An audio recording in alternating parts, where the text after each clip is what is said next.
Hi folks, welcome back to Physics with Captain Rod. The purpose of this video is to discuss a quantity called angular velocity.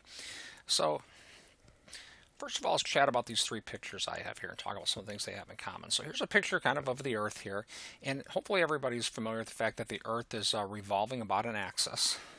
And in this picture, maybe the axis looks something like this. And the Earth goes around and it revolves in one complete revolution every 24 hours. All right, over here in this picture, if this car's driving along, then, each of these tires, I'll just focus on one of them, this tire is rotating at a certain rate that we'll talk about here in a minute. Over here we got a picture of a helicopter, and there's two things rotating on this helicopter. This set of blades here is rotating. Imagine this point's coming at you and this point's going away here, so there's a rotation rate associated with that. Also, this little set of blades here is rotating. All right, these are all examples of rotation rates. So what we're going to do now is we're going to be a bit more specific, and we're going to define what's called angular velocity. So in this picture right here, imagine this blob that I've drawn here is free to rotate about this axis here, this coordinate system xy. And imagine this point P here. As this thing's rotating, this point P moves from this position to this position. Here's an angle theta, and this would be the change in theta. This object's angular velocity describes the rate of rotation. So here's how I like to define angular velocity. Is defined as rate that theta changes. So I like my definitions to all be kind of consistent. Going back and think about linear velocity here. In a one-dimensional example, like for example, if we were to track the motion of this car, we might use a variable like maybe x to describe the location of the car. And then if x is changing, we would define a velocity for that, which is rate that position changes, and that would equal delta x over delta t. Well, here we would describe the orientation of this system maybe with an angle theta, and if it's rotating, then we could describe a rate of change for theta, and that's what angular velocity is.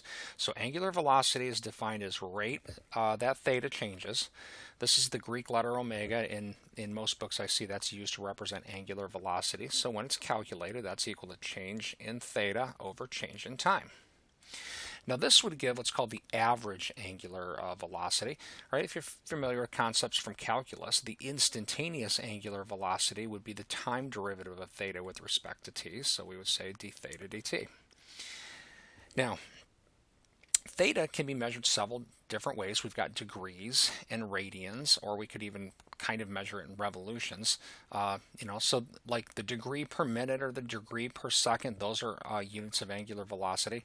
However, the gold standard in physics is the radian per second. Right? Angular velocity, like linear velocity, is a vector quantity. That means it has a direction. In this case, this object's rotating counterclockwise.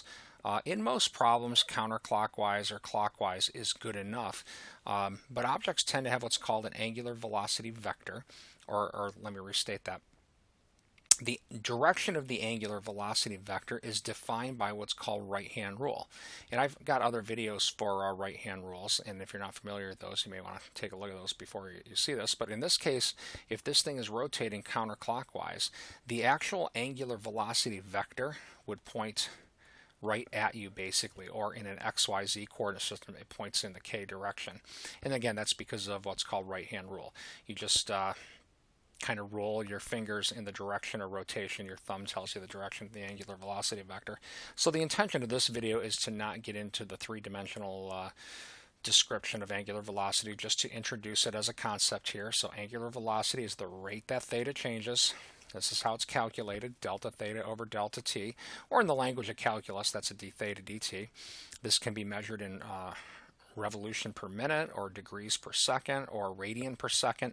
The radian per second is the gold standard for angular velocity in physics. So again, this video is just meant to be an introduction. I think I will just end it there. I hope this video helps. Have a great day.